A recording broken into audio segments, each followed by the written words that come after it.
Welcome to the Healing Dreams Project, exploring projective dream work for your health and wholeness with hosts Billy Ortiz and Dr. Royce. I'm the producer, Viviana, and today we're going to explore one of Dr. Royce Fitz's dreams. And we need to showcase the fact that he has released his fabulous, wonderful, exciting book entitled Geography of the Soul. Yes, loved it. I loved reading that book. It was part of it. I just felt the essence of it is what I live in my daily life, and that's what I loved about it. It was just so exciting. Well, then you talk about it because you have so much enthusiasm. I loved your book. I couldn't put it down, and it was just like, oh my God, yes. I just resonated so much with it. I just thought it was wonderful, and it was inspiring. I was like, oh, I want to write a book like this too, Yeah, I just loved it. I loved it. It was so heartwarming, and it was beautiful. Keep it coming. Yay! I did. I loved it. And I encourage everyone to read this wonderful book. It's super. I loved it. I loved every page. It was wonderful. Thank you. Well, so this is a good segue into this dream. Yeah. And part of what I explore in my book is what is called process philosophy or process theology. And of course, it's not about a lecture about what all that stuff is. I call myself a process practitioner or something like that, something weird, because this is how I think, feel, and live as I experience the world. Okay, so as I am trying to reach out to publicize the book, one of my hopes and dreams is to engage some of the folks in what is called the process theology community. And one of the people has a podcast called Rethinking Faith, and visually the words rethinking, the re is in parentheses, and this is this person's beautiful work to explore life and how to create meaning and beauty and purpose through the understanding of process philosophy. So he invited me to his podcast. Okay, so this has been several months ago. I'm excited about it, and I thought, I'm ready for this because this is such a great opportunity for me to dialogue about this conversation. Okay, so I had a dream about a week ago, and it was about the podcast. It was a horrible dream. It's like, I'm so happy to do this. Why do I get this horrible dream? So I'm going to stumble and mumble through explaining or sharing the dream, and let's just see where this goes. Sure. And okay. This person's name is Josh. In the dream, I'm visiting with Josh about his podcast. In the dream, things did not go well in this interview. I'm rambling, and I'm trying to introduce Josh to a woman that looks like my ex-spouse, but it is not her, but it looks like her. In the conversation with Josh, he asks me some questions about the book, and I don't answer very appropriately. I'm wanting to have a deep process theology conversation with him. He tries to, and I sometimes am trying, and either I can't hear his words or I'm not understanding or I just find that I'm babbling and I'm rambling. The podcast in the dream is being recorded with a kind of old-fashioned tape recorder. And we are in each other's physical presence, so we're not doing Zoom. I know at some point Josh just decides to turn the recorder off. I tried to describe some of my background, and I'm wanting to come across to him like interesting and like I'm intelligent. But what happens is I'm not either. I'm not either one of those things, and I'm not able to hear him. Or I just don't know how to answer his questions. I even talked to him about how I was introduced to process theology way a long time ago in my college and university days, uh, and and uh, uh, and and as I tell him that, again, I'm feeling the feelings are awful. I'm having a horrible interview, and I finally say to Josh, as we're walking around somewhere outside, I said that this is not going well, is it?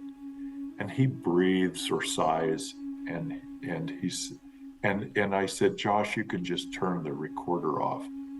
And but he already did, and I knew that. Also, as we're walking, I noticed that Josh has been eating something during the podcast, like some kind of hamburger casserole, uh, and and that and and and in the dream, he's at my place, and I take his plate and I offer to wash the dishes for him. Um, and it's like that's where I wake up, or it's soon after that. But in the conversation, again, in the dream with Josh, I ramble about the farm, and it seems like that's where I was raised. I'm having that process theology talk with Josh on the farm, and I'm talking about backyards and trying to make sense of certain concepts or thoughts. So I wake up from this dream, and it actually was like this dream happened. This was not a dream.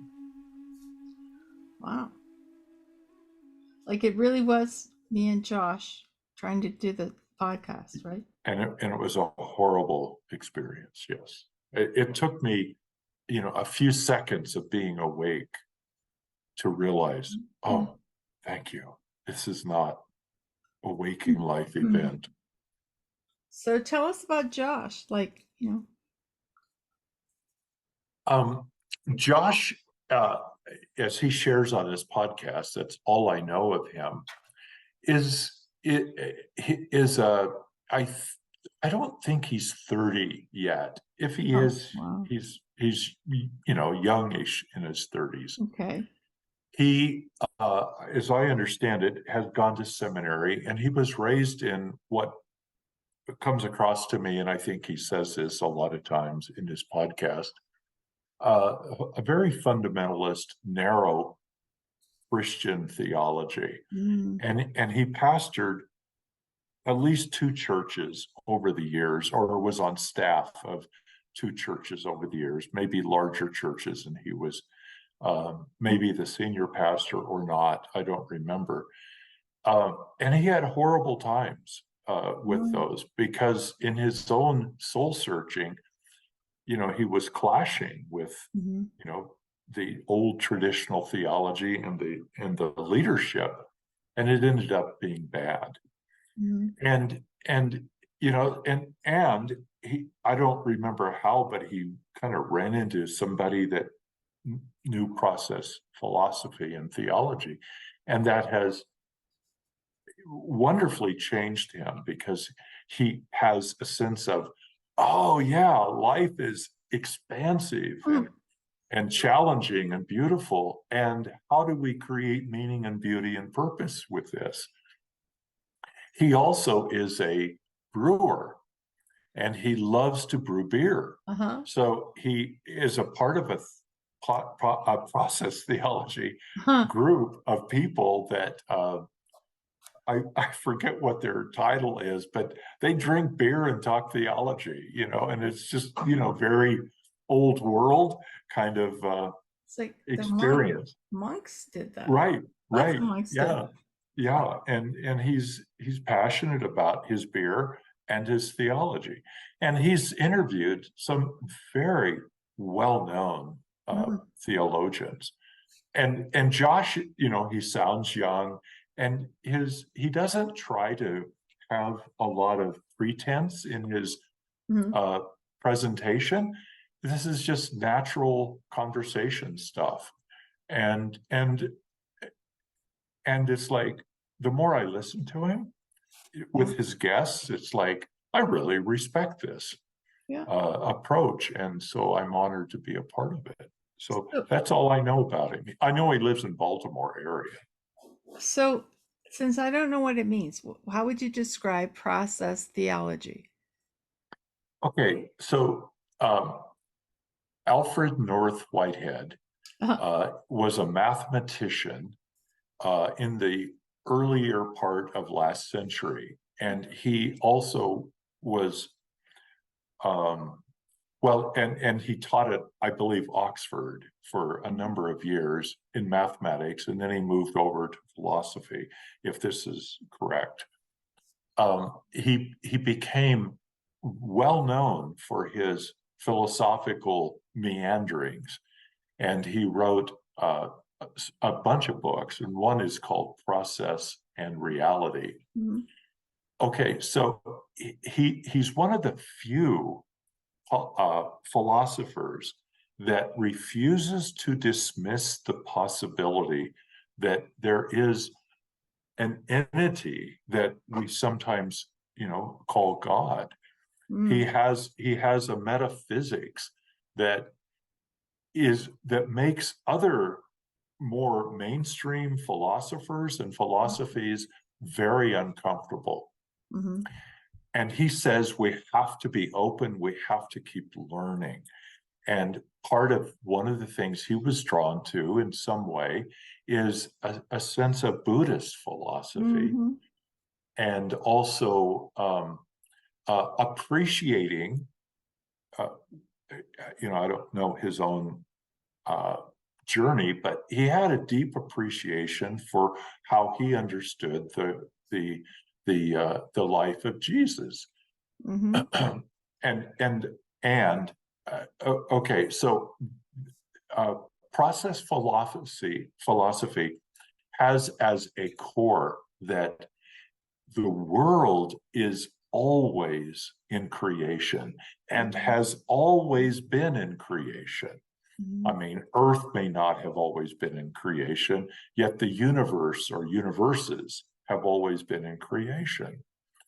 And that means that these are my words, if there is a God-ish energy out there, Mhm. God is a part of the creation, and God is changed as the creation changes. And that there's this beautiful dialogue of creation emerging constantly. And that we influence the creation, we influence God, and that God does not have the power to, intervene like the old-fashioned theologies said. God could say, we're going to stop this war or start this war. Mhm. We're going to save this baby, but let somebody else die. That God has no power. So God's power is about relationship and connection and intimacy. And that in a poetic sense, we are inside of God. If God is all of this, we are inside. And so God knows us intimately, and we're experiencing this process of life and evolving and changing, and that we all learn with each other. Mhm. And that if there is God, this is a basis of love, that this is the power Yeah. that does not control. Love cannot control. Love does not have the power to control. Love is loving and experiences beauty and joy and heartache and adventure. Wow. Beautifully said. Thank you. I like that. Wow, really? Yeah, it is. It's great. I love it. Oh boy. I always think about it like God playing hide and seek with him herself. You know, like God is always there within all of us and within everything that's around, but God is playing hide and seek with himself or herself, trying to figure out how to develop it to the next level of, you know. Well, the hide and seek thing kind of bothers me. So I don't know what you mean by that, because for me, that would be God is, playing games. And, More I like don't think you mean that. no, I think it's more like trying to figure out, if I'm trying to figure out who I am and what I am, then I'm going to try to figure out every version of myself through the so that God is trying to figure right, out God right.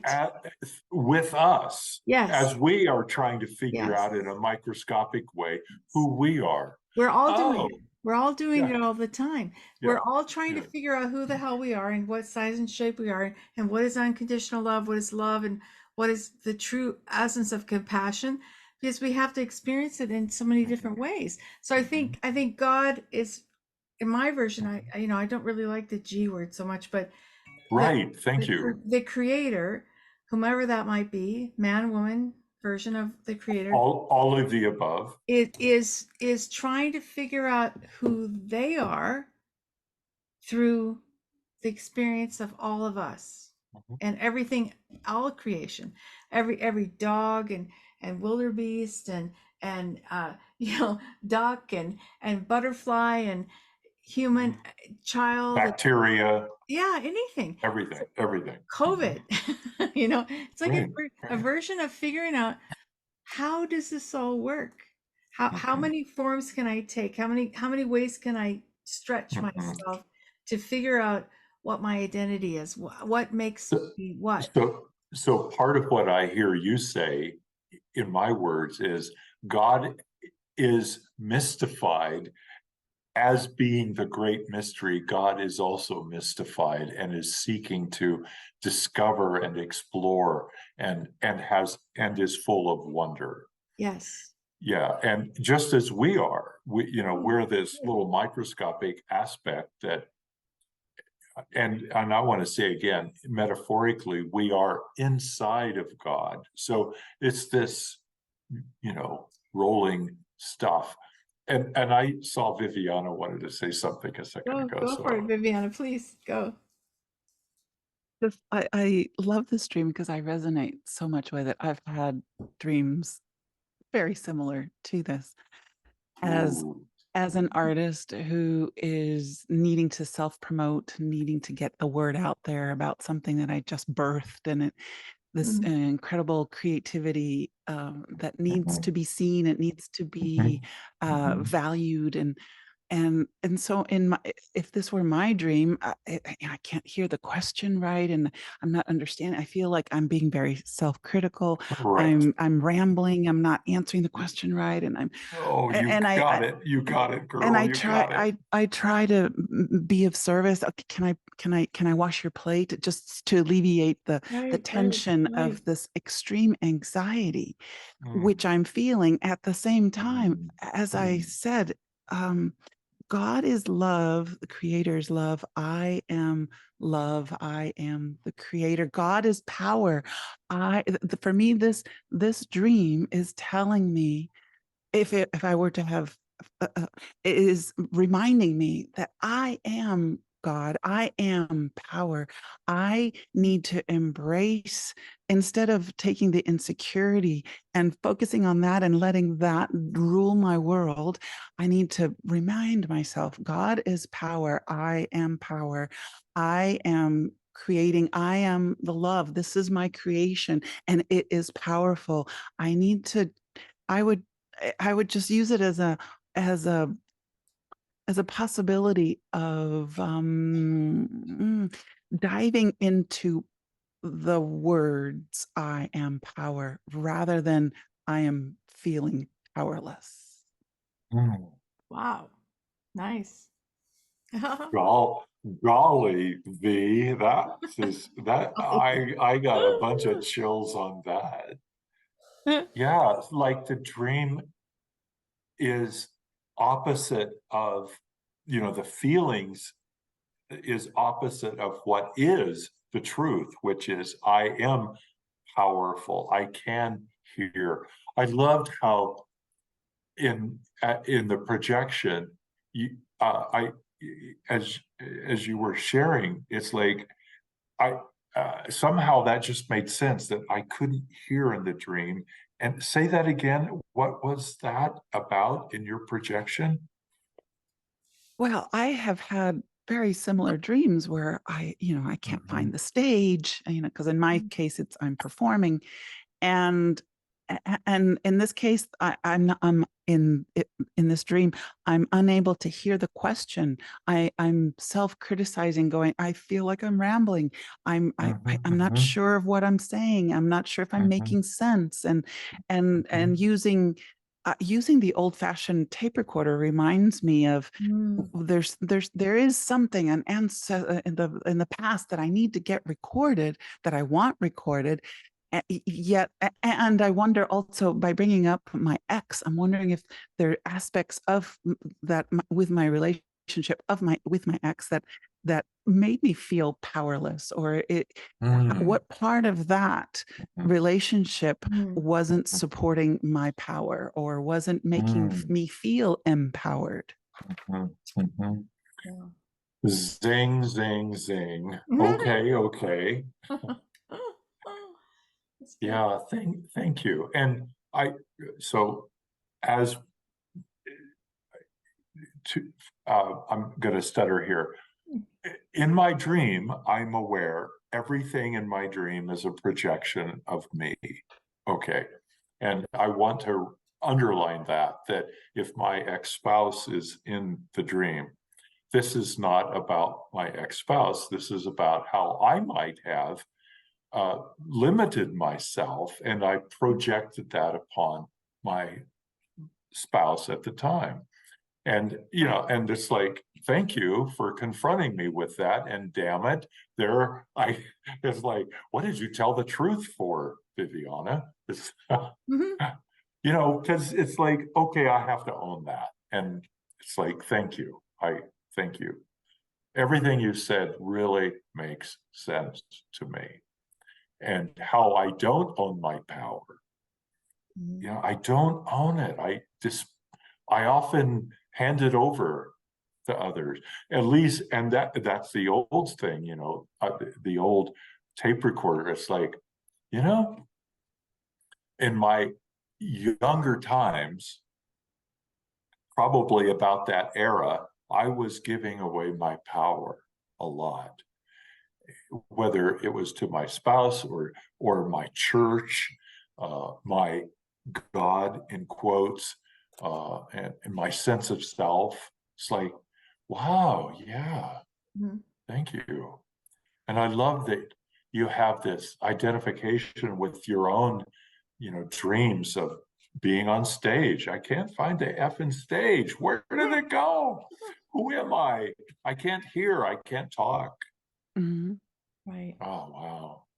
Yeah, I'm about to play, and I can't remember what the first note is, and I'm going crazy. And I Mhm, loved I loved hearing this dream because it just I have this kind of dream often, and so it's a wake up call for me. I'm listening to my words now, and it is an opportunity for me to empower myself in whatever way that is. And for mhm, me right now, it feels like just by saying, I am power, I am powerful, and really sinking into that works for me right now.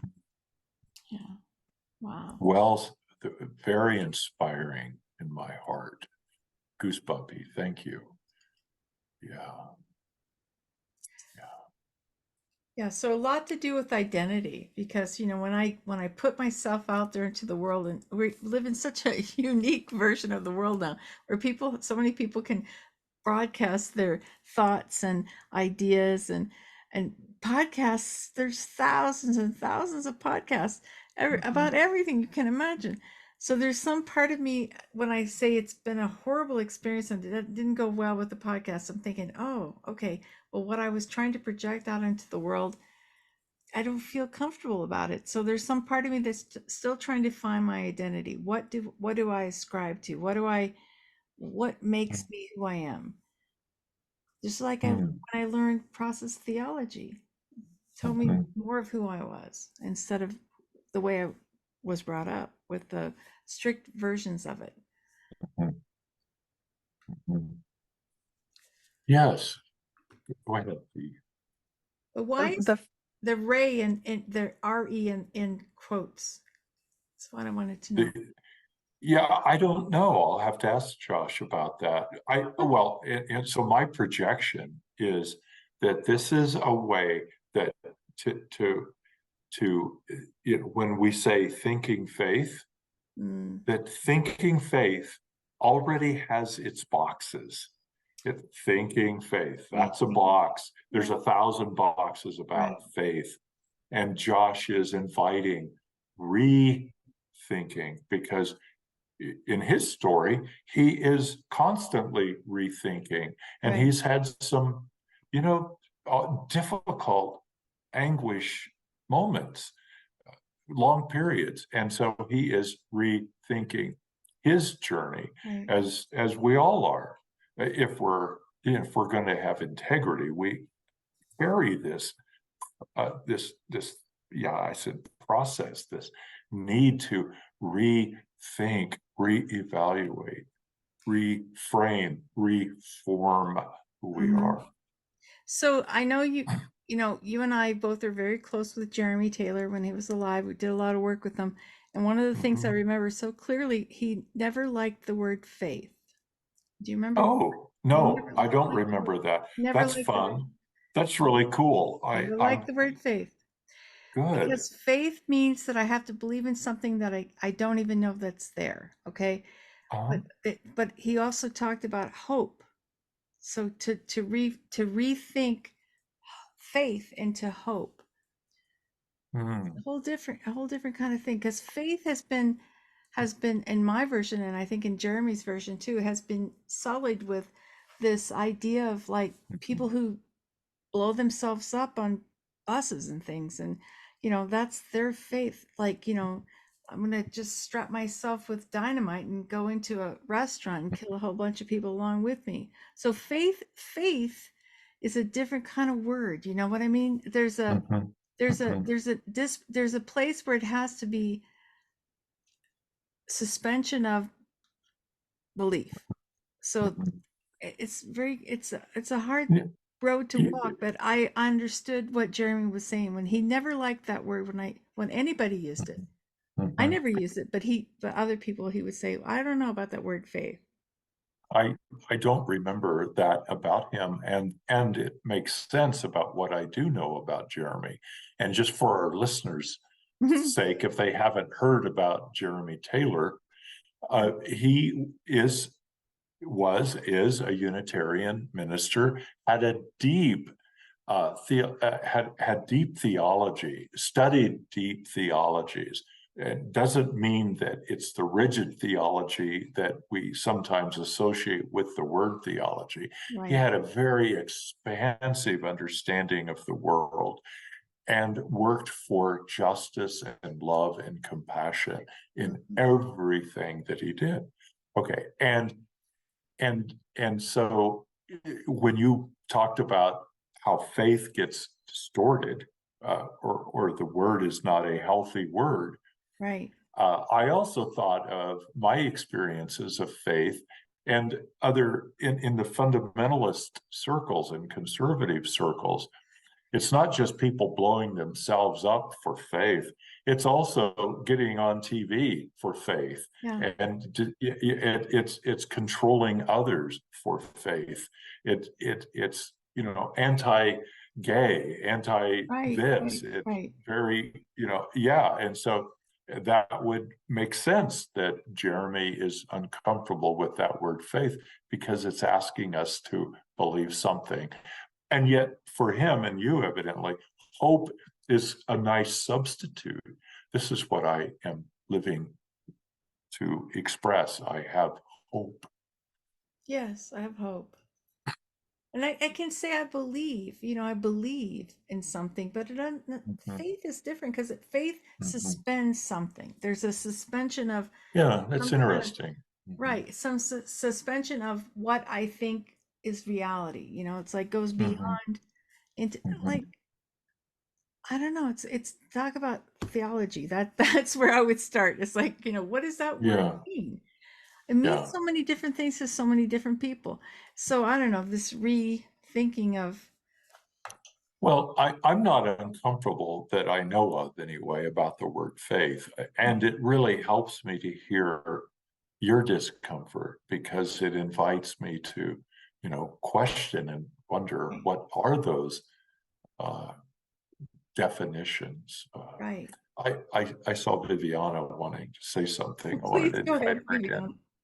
Yeah. We're just jamming on some theology here. Go ahead. We're unplugged on theology, on dreams. Yeah, go for it. Oh, we can't hear you. Oh, you're muted. Yeah, I'm going back on what happened in the dream, and the yeah. fact that I am being interviewed on a podcast is reflects for me a desire for recognition and validation in my endeavors. Mhm, However, I am expressing, I feel in my dream inadequate, and I struggle to articulate ideas effectively. I feel mhm, this lack of self-confidence. Even the recorder might actually uh, resemble an outdated or ineffective approach to communicate because it's Mhm. outdated. Um, and then when the recorder's turned off, it's sort of valid or not validating, but it just stresses or underlines this internal fear and self-doubt. And I feel the disappointment and the frustration and the fear of not being interesting or intelligent enough. And it just mhm, seems to be this huge shower of self-doubt that I resonate so much with. And because it is scary to put out what I have created. Every time I put out a CD, every time I post on freaking Instagram, wherever, I just wonder, how is this post going to do? And am I going to get all Right. the likes that I want? And, I think as an artist, as someone as a creator, as, as a creative being, it really puts me in a very vulnerable space, but it's a wonderful opportunity to um, to work on the self-confidence, to overcome it, to turn that fear into a power Yeah. rather than mhm, succumbing to the power. Succumbing to the fear. mhm, Mm. mhm, Yes. That's what I love about it. Every time I walk on stage, I feel that huge fear. It's just like, and yet I have to step back, remind myself almost mhm, daily that I am here. What I have to say is valuable. What I have created is interesting, and I am eloquent when I express myself. mhm. Wow. Nice. Yeah, It's yeah, very. like a death and rebirth each time. Like, I have to dissolve myself and then evolve myself again. I understand. Wow. Very cool. That really helps me understand why I called the dream. Yeah. Yeah. Why did this dream do this? Why did it come unbidden, hidden, and and Seemingly unbidden. Yeah. But we've been reeling it in for months, like a trapped fish. Like, like Naomi Shihab Nye says, secretly have been reeling it in for months, like a trapped fish. So that's how it works with our dreams. They've always been coming to us, even though they seem as though they land on our lap. They've been coming for a long time. We've been kind of creating them along the way, little Well, stitches of it. part of the creation process. And I Right. think so. yeah.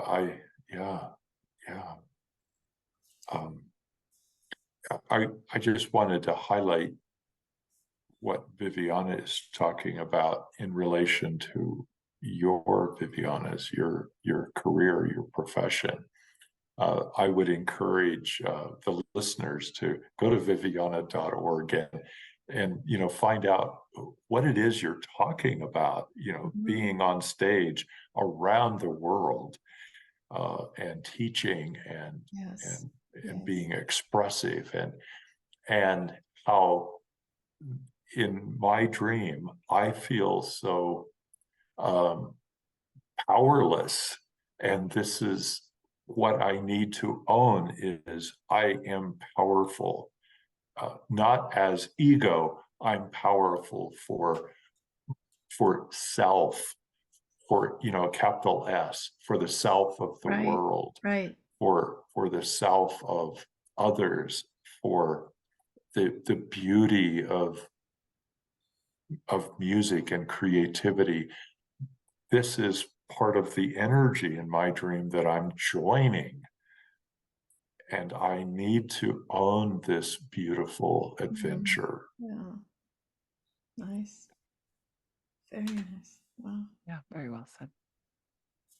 So what about hamburger casserole? Does that mean anything to me in my life, or do I value it? Or I'm hungry. I don't know. Yeah, so okay, I'll play that part. Perhaps I haven't had a hamburger casserole in many, many years that I remember.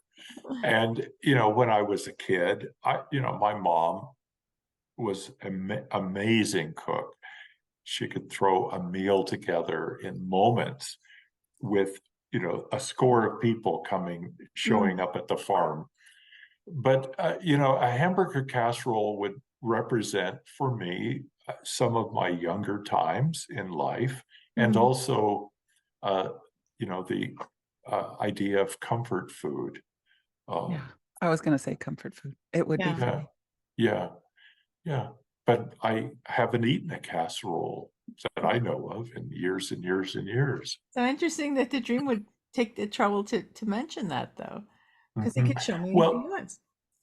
So as I played a little bit with this, my own projections about my projections, if Josh is a part of me, and Josh is quite a bit younger, and that would represent my younger theology, my younger self, and the farm comes up as well, and yeah, I was younger when I was on the farm. Yeah, that's right. So it's my younger self that might actually be activated here. My insecure younger self, my younger self that used to be full of self-doubt. That's what's coming out loud and clear. Wow. It makes me also think about like something you would have to something that would give a lot of carbohydrates and protein, so you can go out and plow the field. Yeah. You need out there. Mean potatoes. Right. Yeah. Something. And yeah. So the old-fashioned tape, is it like a cassette tape, a reel-to-reel? Right. It's one of those little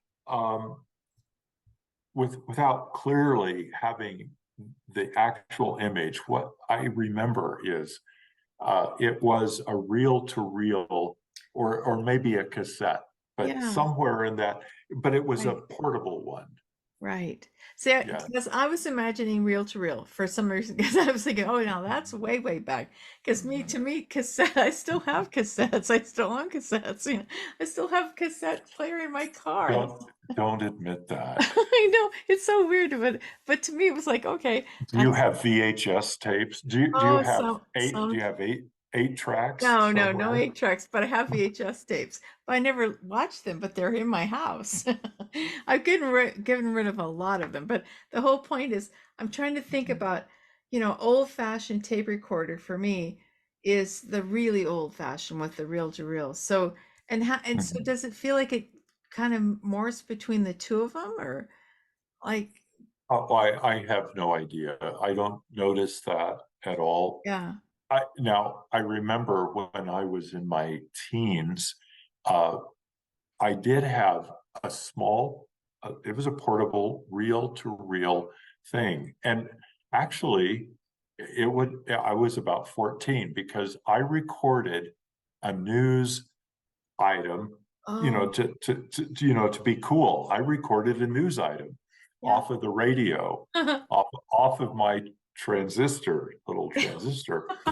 And what I recorded, it was in 1964, and check my history, all you fact checkers, is when the Alaska earthquake took place. Oh, And it was so, like, wow, this is huge. And it created a new lake, if I remember wow. correctly. And I recorded the news bulletin or discussion about that on that little reel to reel. Now, so is that what was in the dream? I can't say for a fact. However, I do remember what it was like to be 14 and trying to navigate life in a very conservative, often shame-based culture, and just the teen angst Right, of who am I? right. What am I? But it was And I so want interesting. I'm sorry, go ahead. I didn't mean to interrupt. no, please. It just because I remember doing the same thing. I would do. I didn't have a reel to reel, but I had a cassette player, and I'd listen to oh God, what's his name? The guy who did the top 40, Casey Kasem. Mhm. Every Sunday he would do the top 40, and I would Mhm. I would do my best to hit the recorder at the time when it was a favorite song that I wanted to hear, so I could record it so I could hear it again. So there's something about anything that's recorded in a dream, like a photograph or a tape, makes me think about the past. Mhm. It's about capturing the past. Mhm. We capture it in the moment, but we go back and look at it again to remember the past. So Mhm. in my version, there's something about, is this dream reminding me about my history? And it's kind of ambiguous. Is it the reel to reel, or is it the cassette? Well, it doesn't really matter, because either way, Mhm. the reel to reel I could edit easier. That's the thing, I can take it out and go. Not Royce. Royce could never edit it, Well, I get the idea. yeah, Yeah. and the cassette's a little, you can't really edit it, but the whole thing is, um how does this dream remind me of my revisiting my past? Where does that happen in my life, in this scope of this dream? What happens to me looking back at my relationship to my own philosophy, my own theology, my own upbringing, my own faith, rethinking faith? Yeah. Rethinking. Yeah. In the dream, I'm present age. Mhm. Josh is the one who's young and and is in charge. I mean, he turns the frickin' tape recorder off because this is a horrible interview. It's like, rejected, rejected. Yeah. Sorry. Yeah. Bing. Sorry. So I saw Viviana's hand. I see that hand. Go for it, Oh, Viviana. well, then Billy mentioned it. It just popped up for me. What's the name of the podcast? Faith? Rethinking faith. Rethinking, and then revisiting the past and Mm. record. There's just Ooh. Oh, good, good, good. Record. Yeah. Mm, mm, a lot of rehashing. mm, mm, mm, Yeah. mm. And whatever age Josh is, I have to think to myself, um, what was I doing at that time in my life? Where was I in my journey? Mm. We don't have enough time on this podcast to describe that.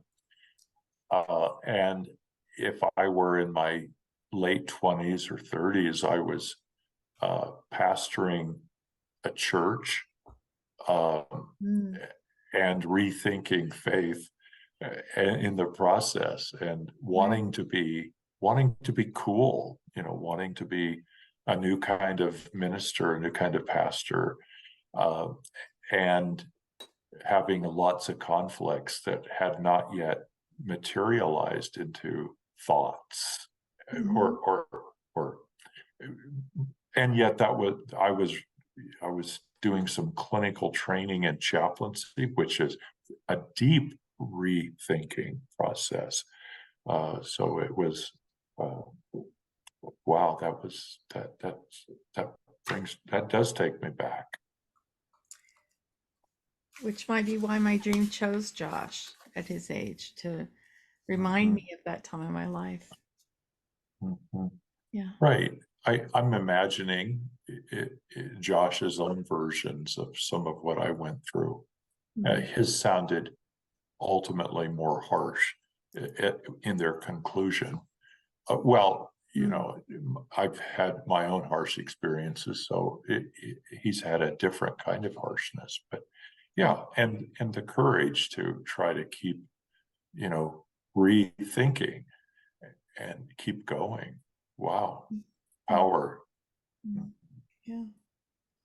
Power I am. Wow, thank you. This is great. I feel ready for the podcast now. All right. Well, we recorded it. Yeah, yeah, And rethink it later. yeah.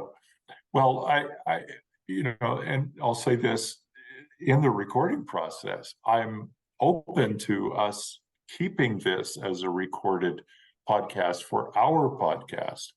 Sure. I'm also curious in a playful and also a thoughtful way to ask Josh to listen to this podcast Mm. because of what it is. And Mhm. yeah, Yeah, that would be so perfect. yeah, it would be. Yeah. Nice. Well, on that note, is there anything else anybody wants to say about I think we've said it. this awesome dream? I want to say to all of us who are dreamers, which are all of us, this is another example of how an awful, painful, distressful dream Mm-hmm. is really on my side. Yeah. And I can say that easily to others who have these weird dreams. And yet, when I have these awful dreams, it's like, what the heck? What did I do to deserve this? Yeah. And it ends up this way of beautiful exploration ends up inspiring and healing. Healing Dreams Project. There you go. Very good. Nice segue. Yeah, it is true. It's like, I want to, as the dreamer, I want to reject anything that seems frightening or scary or disturbing or whatever. And those are the ones that will heal us faster.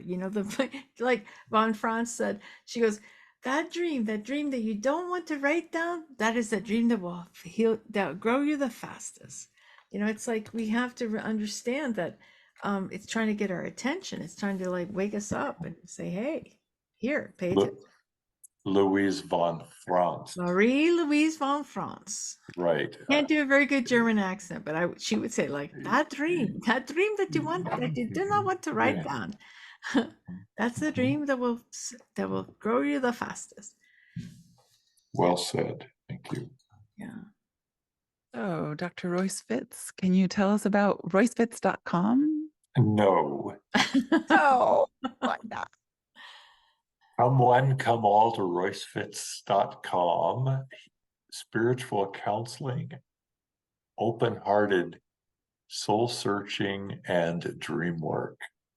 And so you, as listeners, you've experienced my process of working a dream and how beautiful and healing dream work is. for the waking world.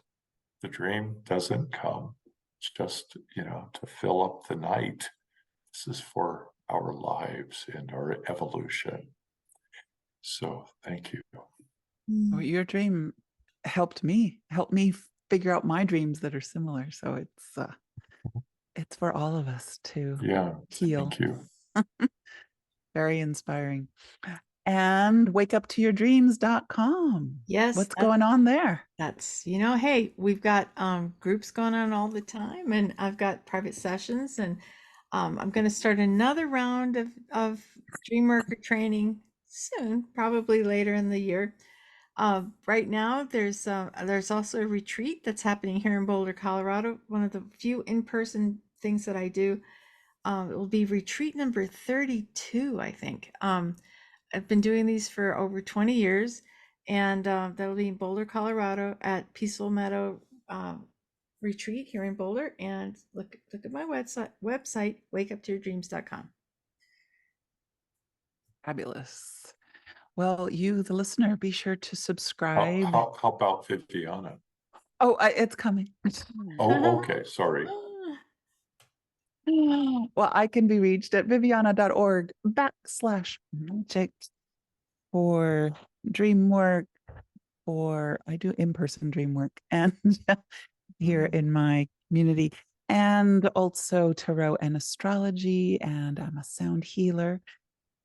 And as I was saying, you, the listener, please remember to subscribe, hit the like button. It helps us gain more traction in all the socials out there. And if you have a dream that you would like to send in yourself, be sure to write it down and then call the Dreamer Hotline. The number is 720-573-9195. Again, 720-573-9195. The language of stories, of symbols, metaphors, and archetypes. Until next time, happy dreaming. Thank you. Good night. You wanted to add something, a PS. Go ahead. A PS. My book. Have you noticed that it's right there? And it will be released in mid-October. Mid-October. Okay. Yes, so go to the website and sign up and get the free intro, and that will also give you a lead when the book is released. You'll get the note first. Perfect. Nice. RoyceFitz.com. All right. Yes, thank Good you. night. Thank you. Thank you. So good. Thanks.